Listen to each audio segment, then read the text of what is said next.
Welcome to Josh's podcast. Thank you for dropping in. This is the place where doctrine and life mingle. I hope you enjoy. More on beauty. I wanted to come back here and talk to you guys more about beauty. I did an episode yesterday about the objectivity of beauty, and I kind of want to tie up some loose ends I feel exist in that one. So, welcome to the podcast. If you're watching on YouTube, please don't hesitate to subscribe to the channel. And don't forget to click the little bell so that you get continued notifications. So, beauty. We talked about the objectivity of beauty yesterday. I did a video yesterday on it. It's brief. If you haven't watched it yet, please go back and watch it before you watch this one. But I can imagine maybe there are some questions that you may still have or have actually arisen as a result of watching that first video on beauty. And one of those questions might be entertainment, the entertainment value of something. So, for example, you come away from looking at a piece of art, you come away from driving a new sports car, you come away from watching a movie with a friend, and there are going to be people you disagree with as to whether or not that was really a good movie, whether or not it was a really good car, whether or not it was a really good piece of art or whatever.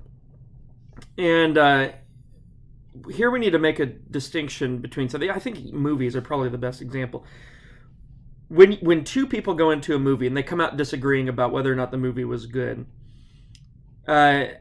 you might be tempted to think, well, that means that goodness, at least in terms of a movie or in terms of artwork, is subjective. Beauty is subjective in that sense. And the answer to that is no.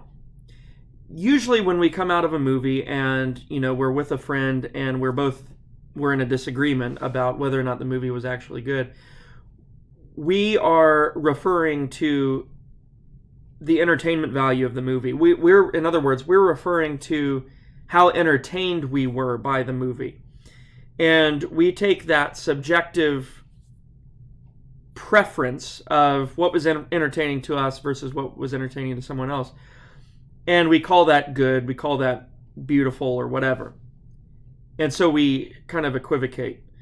And we are using the words beauty, goodness, truth to describe something that we just thought was entertaining.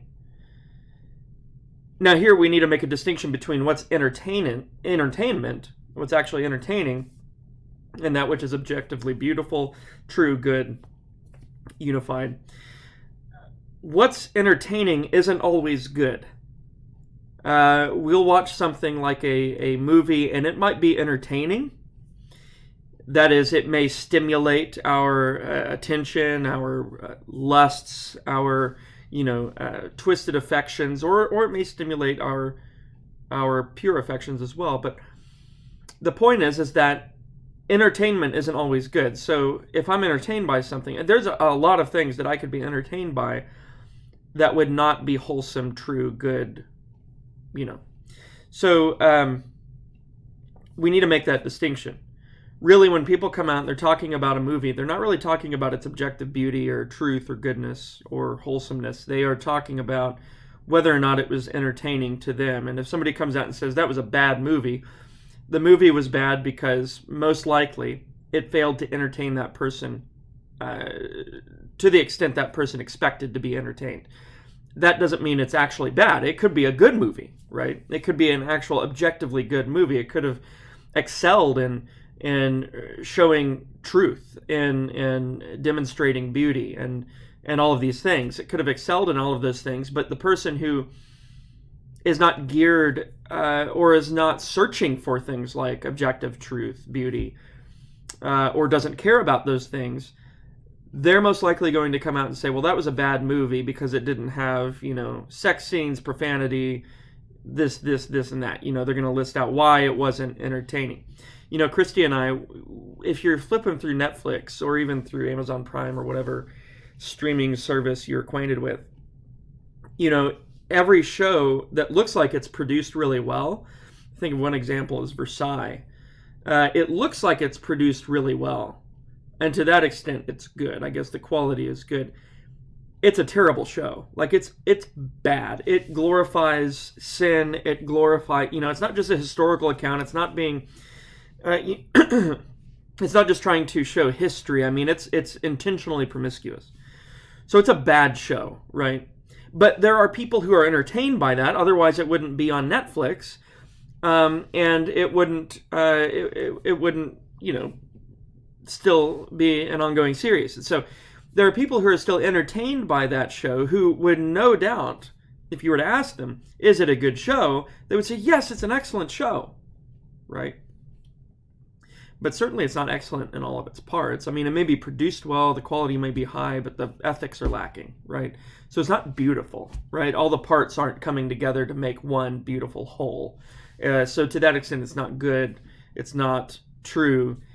It's really not a quality production if you're thinking of it objectively according to kind of the transcendentals, right? So I just wanted to come on here and make that distinction between what's entertaining and what's objectively good. Now, here's the thing, Christians. We need to be conforming our standards of what we think constitutes entertainment. We need to conform what we think is entertaining to those transcendentals. And those transcendentals obviously are biblical. They are perfections that are chiefly exemplified in the divine essence. They are God, really. I mean, if you say, God is love, God is truth, God is goodness itself. These things terminate in God, and God is the highest perfection of them all. And so, we need to strive not to come out of an objectively bad movie, an evil movie, thinking it's entertaining. We need to strive not to do that, and instead conform our standards of entertainment to the objective good, right? So that is our imperative. That is our goal. That is our journey. That really just describes a facet of the journey of sanctification, right? By the Spirit, we mortify the flesh, and by virtue of mortifying the flesh, we're bringing our desires of what we want to see in, for example, a movie. We don't want to see these semi-pornographic images or full-on pornographic scenes. We don't want to hear the foul language. We don't want to, watch unnecessary gore and things like that. We want to bring all of our affections, the things which we use and ground our standards of entertainment upon, into conformity with the divine perfections. And so I wanted to just make that distinction. What's entertaining is often sinful. It's not good. It's bad. It's not true. It's a lie. And we want to bring our standards of entertainment into conformity with those transcendentals: unity, goodness, truth, beauty.